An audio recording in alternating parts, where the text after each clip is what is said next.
The sun rose over the wide plains of Texas, throwing streaks of gold across the dusty earth. The ranch stretched for miles, a sea of waving grass and distant fences.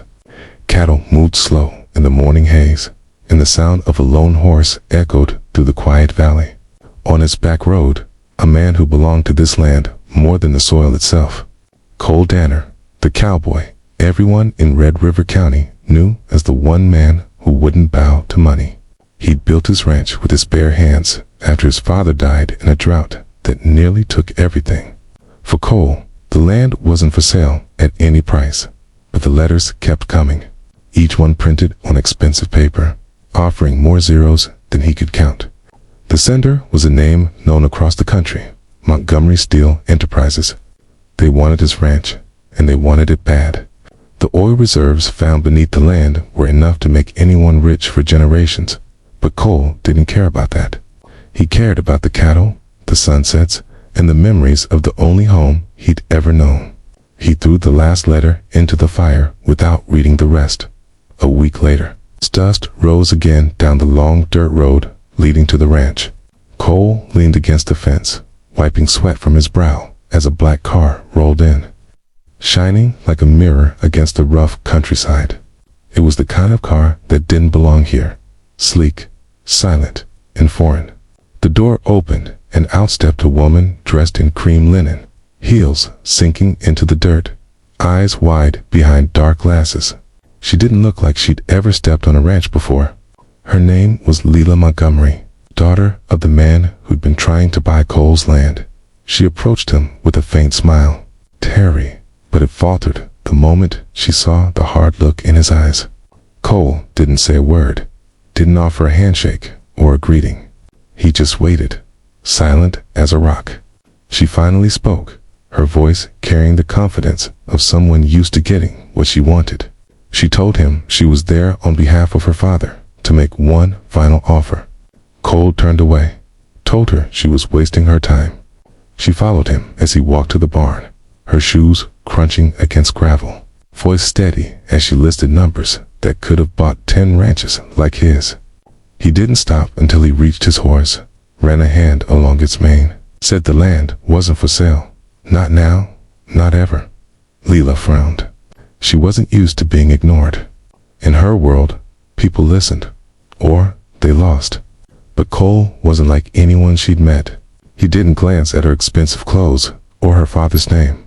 He treated her like the dust on his boots, something that didn't matter. She told him she'd stay until he changed his mind. He said she'd get bored by sunset. She smiled, told him she didn't bore easily by the end of the day. Her heels were covered in dirt, her blouse streaked with dust. She watched him work, fixing fences, checking cattle, moving like a man carved out of the land itself.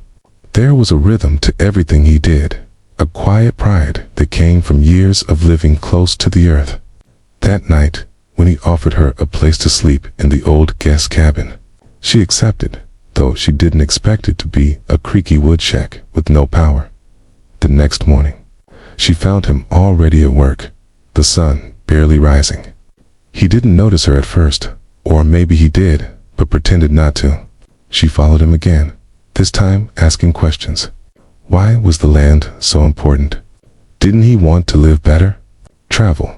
Build something new? He stopped and looked at her, eyes steady like a storm waiting to break. He said, the land wasn't just dirt.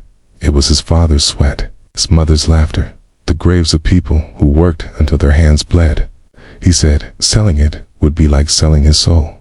Leila didn't argue. For the first time in her life, she didn't have an answer ready.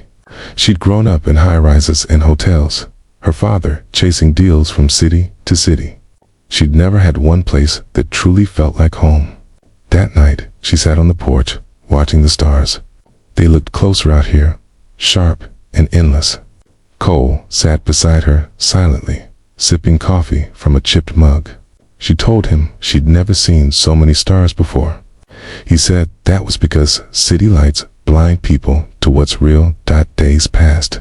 What started as a mission turned into something else. She helped him feed the cattle, though she stumbled more than she succeeded. She burned her hands once and tried to hide it, but he noticed. He took her hand gently, wrapped it in cloth, and told her to slow down. His hands were rough, but his touch was careful. She looked at him then, really looked, and something inside her shifted. He wasn't just stubborn. He was good. By the end of the week, she wasn't thinking about her father's offer anymore. She started waking up before dawn, helping him with chores, learning the names of the horses, even laughing when she fell in the mud. Cole didn't say much, but he noticed how she was changing, how the city polish was wearing off, revealing something real underneath. One evening, after a long day, he told her about the drought that nearly took the ranch, how he'd sold everything but the land to keep it. He said it would outlast him. She told him it already had, because it had changed her. But then the black car returned. Her father himself stepped out this time, tall, commanding, the kind of man who filled a room, even when he stood outside. He didn't like what he saw, his daughter with dirt on her jeans and hay in her hair, standing beside a man he considered beneath them. He told Cole he admired his grit, but it was time to be smart. He laid out a new offer, one that would make anyone fold. Cole didn't. He said no again, his voice steady. The older man turned to his daughter, expecting her to help. Instead, she said she wasn't there to convince him anymore. She said maybe her father was the one who needed convincing. Her father's face hardened, but she stood her ground. She said he could build towers and pipelines anywhere, but places like this, the sky, the silence, the soil, couldn't be bought. She said she finally understood what it meant to belong somewhere. The older man left in silence, his car disappearing in a trail of dust. Cole and Lila stood watching until the horizon swallowed the car. He asked if she was going with him. She shook her head. She said she'd stay until he told her to leave. He didn't answer, just walked back toward the barn. But when she followed, he didn't stop her. The days turned into weeks.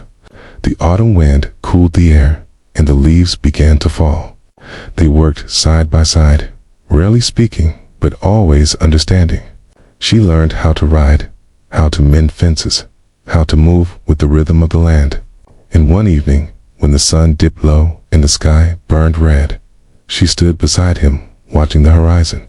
She said she finally felt like she was home. Cole looked at her, the woman who'd come to take his land and ended up finding her heart instead. He told her home wasn't a place you bought or built. It was something that grew inside you when you fought for it. She smiled, said she finally knew what that meant. Years later, folks in Red River County would still talk about it. The rancher who turned down millions, and the millionaire's daughter who stayed. They'd say you could see them every morning at dawn, two figures riding side by side across the pasture, the land stretching out around them like forever. Because sometimes, the richest man isn't the one with the money. It's the one who holds on to what can't be bought.